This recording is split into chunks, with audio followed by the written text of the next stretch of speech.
আজকের টপিকটা খুব সিরিয়াস একটা টপিকের উপর আমি কথা বলতে চলেছি। এটা খুব একটা সেনসিটিভ টপিক আমার কাছে এবং সিরিয়াস টপিক এজন্যই আমি বলবো। হ্যাঁ এভরিওয়ান, ওয়েলকাম টু বুটিক। দেখো ফ্রেন্ডস, আমি বুটিকে কাটিং করছি। তো এই টপিকটার উপর আমি অনেক দিন থেকেই কথা বলতে চাচ্ছি, কিন্তু ভিডিওটা কিভাবে শুরু করব সেটা করে উঠতে পারছিলাম না। তো যাই হোক, বেশ কিছু কথার জন্য আমি কিন্তু ভিডিওটা করতে বাধ্য হলাম।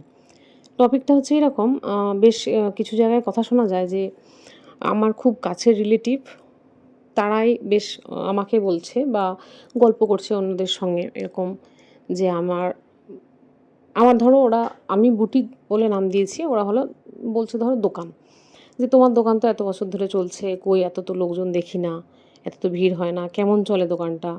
আর বাইরে থেকে যেহেতু আমার দোকানটা কাঁচের এবং আমি পর্দা ইউজ করি, পর্দা মেনটেন করে আমি বিজনেস করছি, যেহেতু বাইরে থেকে কিন্তু কিছুই দেখা যায় না, কাস্টমার আসুক না আসুক দেখা যায় না। তো কাস্টমার যারা দেখেছে তারা দেখছে, যেই সময় দেখেছে হয়তো সেই সময়তে কাস্টমার থাকে না, তাই বলে যে কই কাস্টমার তো দেখি না।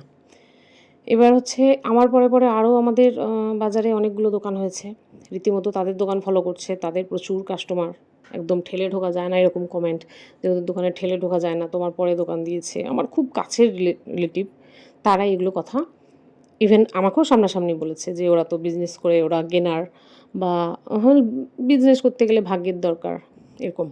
ঠিক আছে, আমার দোকানে লোক হয় না, এরকম একটা কথাবার্তা। তো আমি কথাটা আজকে বলতে বাধ্য হলাম এই জন্যই। মূলত আমি কি ব্যাকগ্রাউন্ড থেকে দোকানটা করেছি, বা আমি দোকান বলবো না, এটা অ্যাকচুয়ালি আমি এটা দোকান করিনি। আমি কিন্তু কোনো কাপড়ের দোকান কিন্তু খুলিনি, সেটা ওদের আগে বুঝতে হবে। আমার দোকানটার নাম হচ্ছে, শোরুমটার নাম হচ্ছে এইচসি বুটিক, যেটার এইচসির একটা ফুল ফর্ম আছে, আদারওয়াইজ ওটা বাদ দিলাম। বুটিক, বুটিক মানে যেখানে সব কিছু তৈরি হয়। ঠিক আছে, এটা তারা হয়তো জানে না, হয়তো নয়, আমি শিওর জানে না বুটিক নামকরণ। অন্যান্য অনেক দোকান আছে যাদের আমি নাম বলতে চাচ্ছি না, ফ্যাশন বেরিয়েছে বা আদার্স আদার্স নাম দিয়ে, ওরা কিন্তু অ্যাকচুয়ালি কাপড়ের দোকান যেটা বস্তালয় সেটা খুলেছে।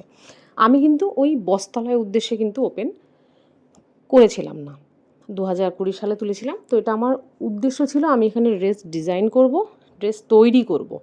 ঠিক আছে, এবং আমি অ্যাডও দিয়েছিলাম, যেটা আমার লিফলেট থেকে শুরু করে চতুর্দিকে অ্যাড ছিল, সব রকমের ডিজাইনার ড্রেস এখানে তৈরি হবে। এটা কোনো বস্তালয় না বা কাপড়ের দোকান নয় যে এখানে সব কিছু পাওয়া যাবে। ওকে, তো সেই অনুযায়ী কিন্তু আলহামদুলিল্লাহ আমি সাকসেস।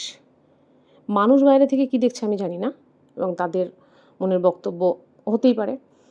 আমি খুলেছিলাম বুটিক, সেই নিজের ডিজাইনার ড্রেস তোমরা রীতিমতো আমার পেজ থেকে শুরু করে সব জায়গায় দেখবে। আলহামদুলিল্লাহ আমি কোনো দিন কিন্তু একটা সেকেন্ডের জন্য ফাঁকা থাকি না, আমাকে কাটিং করতে থাকতে হয় গোটা বছর। যারা আমাকে ফলো করে তারা জানে প্রচুর ডিজাইনার ড্রেস এখনও অবধি আলহামদুলিল্লাহ তৈরি করে চলেছি।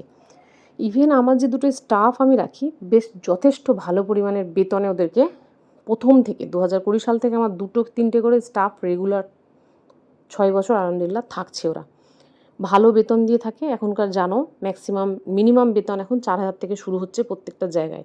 ওরা অনেক পুরানো, মানে অনেক ট্যালি হয়েছে, মানে যথেষ্ট ভালো বেতনে ওরা থাকছে। ইভেন এই বছর থেকে তো আমি 2026-এ ম্যানেজার রিক্রুটমেন্ট করেছি, যার বেতন অনেকটাই বেশি। সে টোটালি সব কিছু দেখাশোনা করছে, ইভেন সে কাটিংও করে।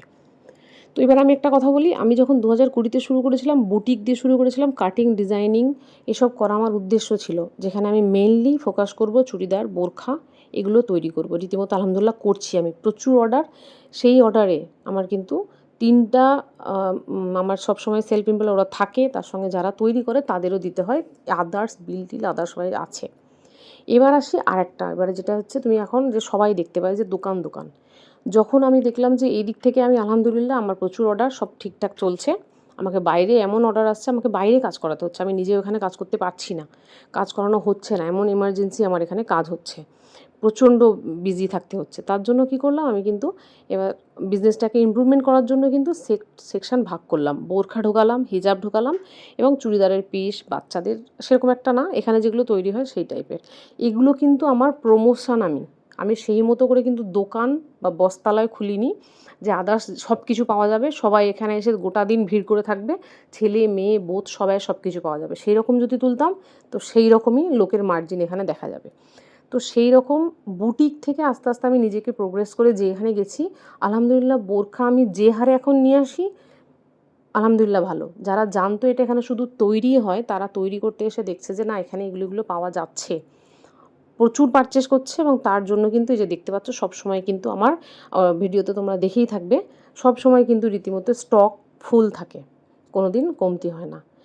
3টা আমার হচ্ছে এমপ্লয় চালানো, আমার সঙ্গে যারা কাজ করে, ইভেন তার সঙ্গে আদার্স তো আছে, দোকানের এসি চার্জ থেকে শুরু করে আমার ক্যামেরা, দোকানটাতে প্রায় 5টা 6টা ক্যামেরা আছে, ওয়াইফাই থেকে শুরু করে সব কিছু চার্জ কিন্তু আমার বিজনেস থেকে হয়। আমার কোনো লোন নেই, কোনো ধার নেই, কেউ একটা টাকা বলতে পারবে না যে কোথা থেকে আমার লোন নেওয়া আছে। আলহামদুলিল্লাহ, আলহামদুলিল্লাহ, আলহামদুলিল্লাহ।